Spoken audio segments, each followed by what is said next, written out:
Salut tout le monde, j'espère que vous allez bien les amis. On est parti pour une nouvelle vidéo. Évidemment, on va revenir sur ce qu'il s'est passé hier du côté de Mestalla. On va tout de même démarrer avec l'anniversaire du défenseur allemand Antonio Rüdiger qui fête aujourd'hui ses 31 ans. On lui souhaite évidemment un très joyeux anniversaire. On a vu aussi à quel point Antonio était très énervé en fin de rencontre hier parce qu'il y a eu pas mal d'incidents à la suite du match nul controversé et il semblerait même qu'il y a eu des incidents aussi au sein du tunnel à Mestalla. Bon, les informations n'ont pas forcément été confirmées, mais en tout cas on a vu notamment Rüdiger hier venir tenter d'en découdre avec une personne du staff de Valence qui s'en est pris un petit peu à Vinicius.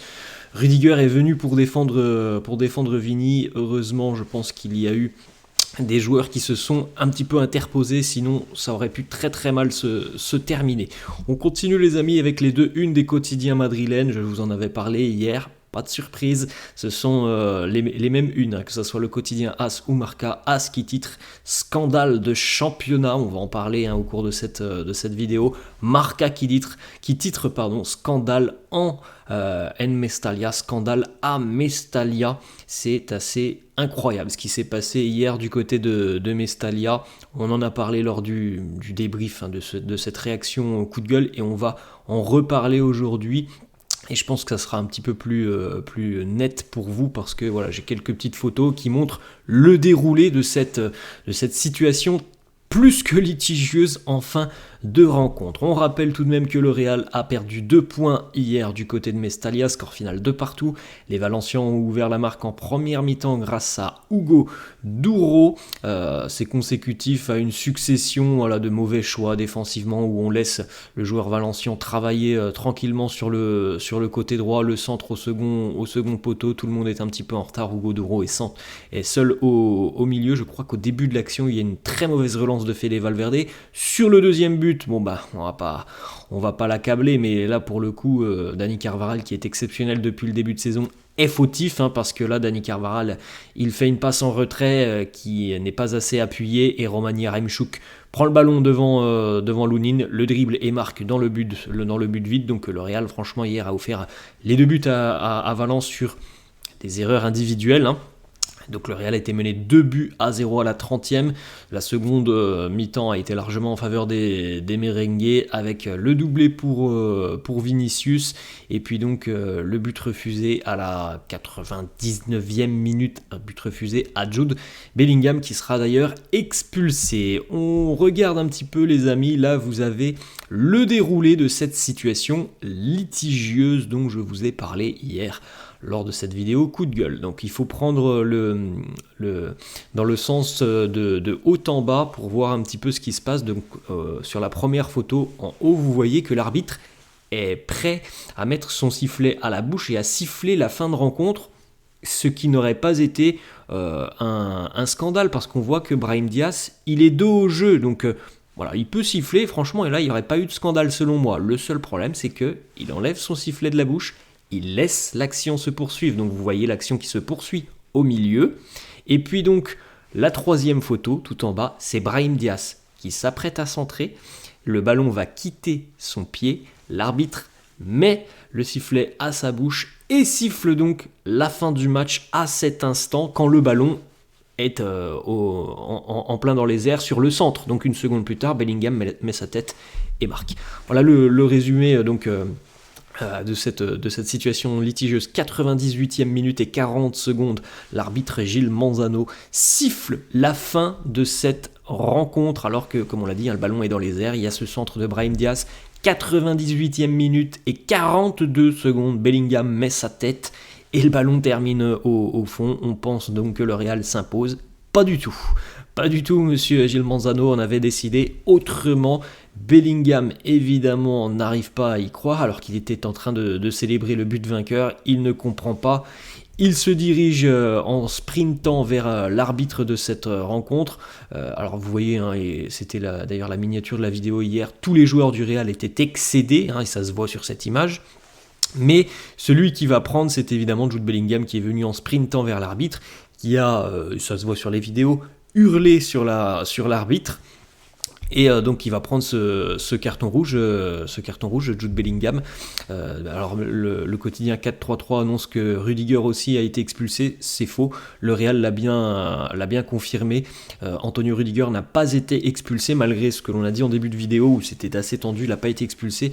Rossellou en revanche a reçu un carton jaune, mais le seul et unique joueur qui a pris un rouge, c'est Jude Bellingham. Une petite information, on sait déjà que le Real va tenter de faire appel de ce carton rouge envers Jude Bellingham. Bon, je pense qu'il y aura très peu de chance pour que l'appel soit recevable et que la sanction soit levée. D'ailleurs, il y a potentiellement 2 ou 3 matchs d'absence pour Bellingham parce que voilà, ce sont des mots envers l'arbitre. Et on sait exactement ce qu'a dit tout simplement Jude Bellingham à l'arbitre, puisque l'arbitre a dû le laisser dans son rapport de fin de rencontre, et voilà les mots qui ont été utilisés.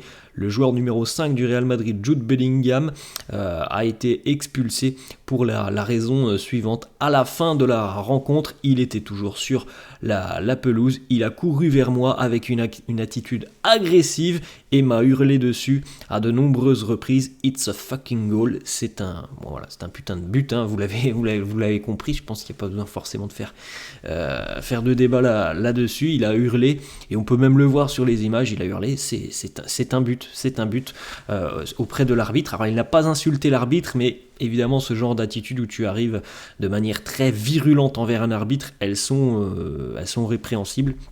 Et c'est certainement ce qui va valoir à Jude Bellingham une suspension de 2 ou 3 matchs. On continue avec le communiqué officiel du Real, qui a communiqué sur son site officiel, sur ses réseaux sociaux. Le Real s'est plaint d'une erreur inédite l'ayant empêché de s'imposer au Mestalla. Voilà le communiqué complet qui résume tout simplement la situation en fin de rencontre.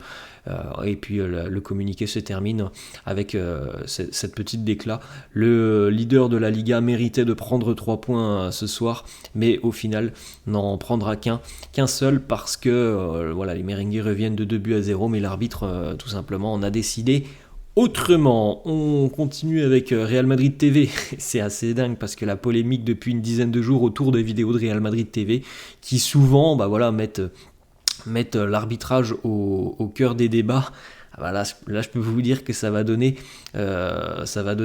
beaucoup de grains à moudre à Real Madrid TV, qui va pouvoir encore faire de nombreux débats sur cette immense erreur et qui ne risque certainement pas d'arrêter les vidéos parce que quand on voit ce qui s'est passé hier, c'est absolument démentiel.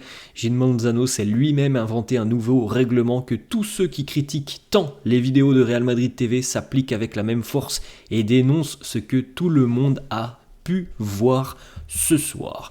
Du côté du Real, on pense que ce qui s'est passé hier du côté de Valence, justement, justifie les nombreuses vidéos de Real Madrid TV qui remettent en cause l'arbitrage. Et c'est vrai, comme je viens de le dire, là on était sur ce climat assez tendu depuis une dizaine de jours autour de Real Madrid TV. Alors l'événement d'hier, évidemment, va permettre de continuer à sortir ce genre de vidéos. Une petite photo de la zone mixte hier à Mestalla où on la voit qu'elle a reçu, je pense, un coup de pied, un coup de poing, je ne sais pas trop. Plusieurs médias ont annoncé que c'était un joueur du Real. Certains ont annoncé que c'était Rudiger, d'autres ont annoncé que c'était Tchouaméni. Étant donné l'état dans lequel était Tchouaméni en fin de rencontre, on en reparlera. Je pense plutôt que c'est Rudiger qui, lui, par contre, est très très énervé en fin de rencontre. Tchouaméni, lui, il était un petit peu déboussolé, mais pour une autre raison dont on parlera dans quelques instants. On enchaîne avec le petit échange, pas forcément cordial, je pense, en fin de rencontre, entre Carlo Ancelotti et l'arbitre de cette rencontre, Gil Manzano. Pour rappel d'ailleurs, je crois qu'il y a 3-4 ans, je ne sais pas si vous vous souvenez, Valence s'était vu accorder 3 pénaltys face au Real. C'était déjà Gil Manzano qui arbitrait cette rencontre. On continue avec quelques déclats de Carlo.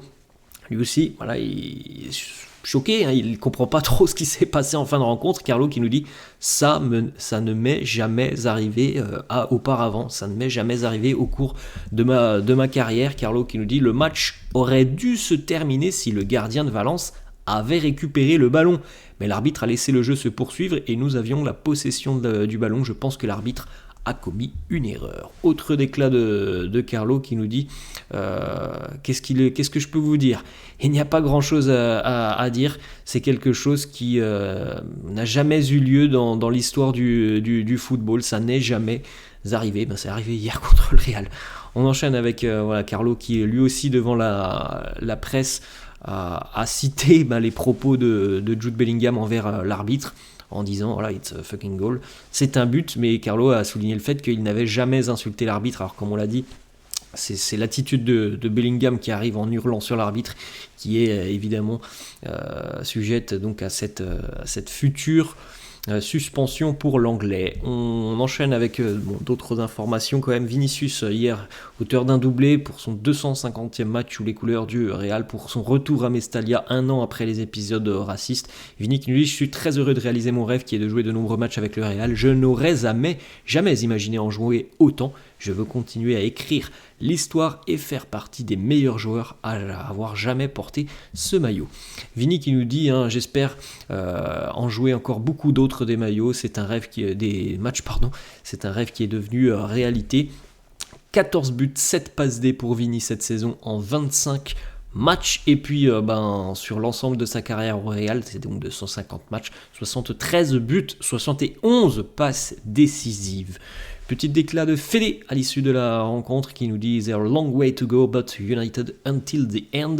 Il y a encore beaucoup de chemin, on reste unis jusqu'à la fin.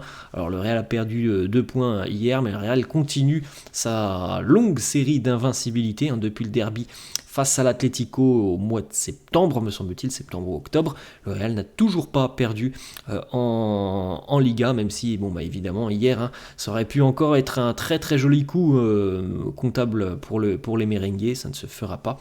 Le Real reste tout de même en tête de la Liga. On continue et on va terminer là-dessus d'ailleurs avec le petit message d'Aurélien Tchouaméni pour Mouktar Diakabi, qui est sorti sur civière, qui a rejoint très rapidement l'hôpital de Valence, une blessure visiblement très très sérieuse au niveau du genou. On lui souhaite beaucoup de courage et un prompt rétablissement. Tchouaméni qui lui est tombé dessus involontairement, c'est bien malheureux. Tchouaméni qui lui a laissé un petit message: vraiment désolé de ce qu'il s'est passé, Diakabi, je te souhaite un rétablissement rapide. Voilà les amis, la fin de cette vidéo, j'espère que ça vous a plu. N'hésitez pas comme d'hab à lâcher un petit pouce bleu, n'hésitez pas non plus à vous abonner à la chaîne. Je vous laisse et je vous dis à la prochaine, ciao.